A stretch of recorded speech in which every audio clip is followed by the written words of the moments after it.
name is Caleb. I'm the associate pastor here at First Baptist Church, and I want to help you see some of the principles and things that we do when serving in the nursery.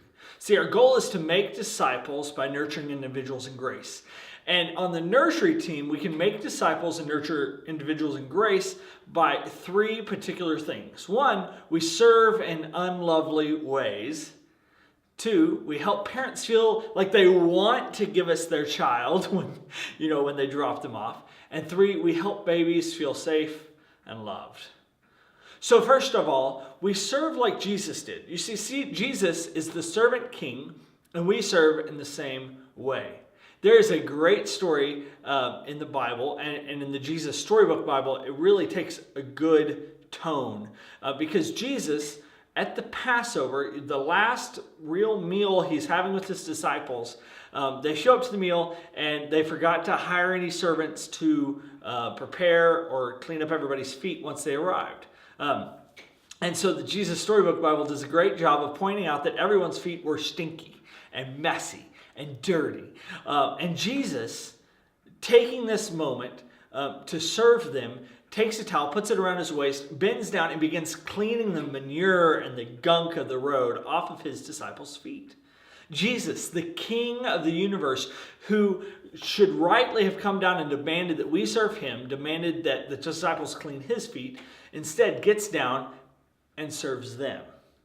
And he finishes up his example by saying, "This is the way I've served you. Now you should go and serve others in this same way." And I can't think of anything that's closer to that we would do on a regular basis, because we don't wash our feet like that anymore. So the thing that we do on a regular basis that is close to that is changing diapers. And in the nursery, you get to do that. And sometimes it's going to be bad. It's going to be really awful. And so as you begin this journey of serving children and parents in this way, just be reminded that Jesus did that. He came and he served his disciples in really unlovely ways and commands us to do the same. So thank you for following in Jesus' footsteps. Secondly, our goal is to create such an inviting atmosphere and give off such an aura of competence and hospitality that parents are just begging for us to take their children from them each Sunday, especially new parents. There are not many people more cautious than a new mama. And so we want to create an environment where it seems so perfectly natural and just the easiest thing to do for this new mama to walk into a church where she's unfamiliar with us, she's unfamiliar with what we do here at church, and yet she's willing, because of what we can do to make her feel comfortable, to hand us her baby, her most prized possession, to take care of for the 30 minutes or so that the end of the worship service takes up. So we've got some practical steps at the end of this video that I'll go over that can help us do that. But that's really our goal. There are some ways in which our family has experienced this in a really bad way. Not at this church, but my wife is, we have 3 little kids, and she's taken them to things before. She remembers one experience in particular where she showed up and the nursery workers at this organization were frantic. They were trying their very best to quickly get everything ready and to help the parents get checked in, but it just gave off this whole feeling of tension. And the children picked up on it right away. And so soon there were crying kids everywhere, very anxious looking mothers not wanting to give their children to the workers. And Elisa says she saw several first-time moms there that day who never, ever came back. And it was probably in large part because of the rather bad experience their kids had getting checked in. That's the horror story we never want to have happen here. We want to do our very best to have a great atmosphere that children and parents love to be in. So the third thing we want to do is we want to help babies kind of recognize the room as they come in and feel excited to be there. First-time babies are always going to have trouble with new places and new people. That's just how they are. But we want to do everything we can to get over that as quickly as possible by helping them find the toys and things that will attract them. And we'll go over that now. So this is kind of the practical part of the video where I want to share with you some of our general steps, things we expect to happen each Sunday.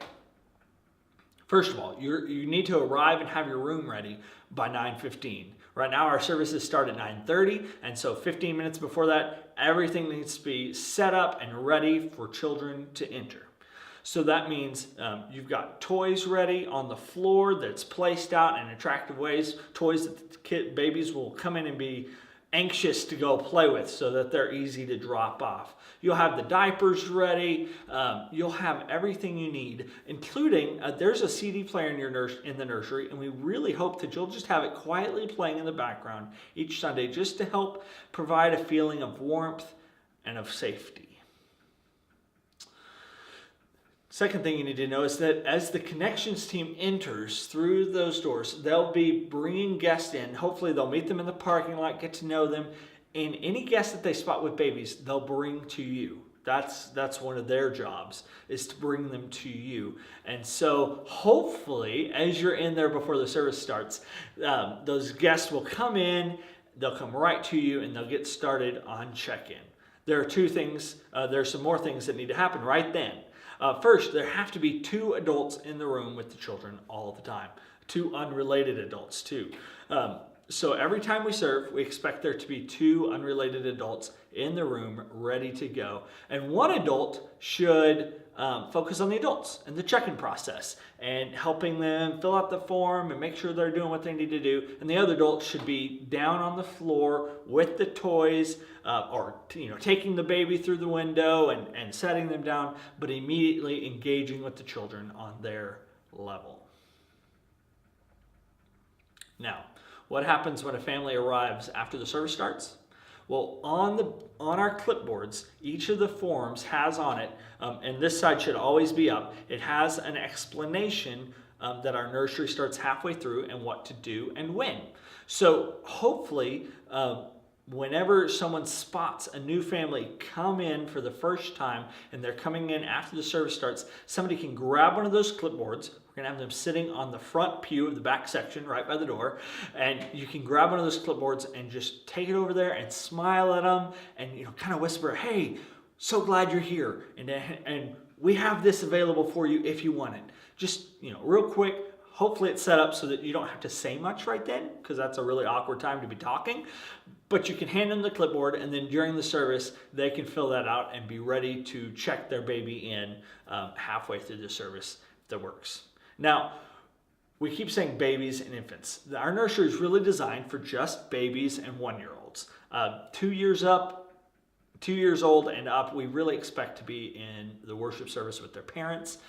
They're about the age where they can do that. They can manage that, and their parents hopefully we can help their parents learn how to help the 2-year-olds do that.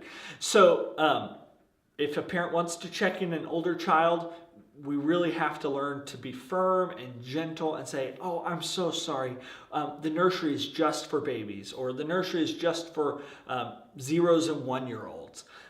Or the nursery is just for infants. Can I get your child some crayons? We do have some coloring pages and crayons that are available on the front pew of the back section, close to the door. And so you can hand them those, and that way their child, when they get squirrely in the service, can have something to do right then.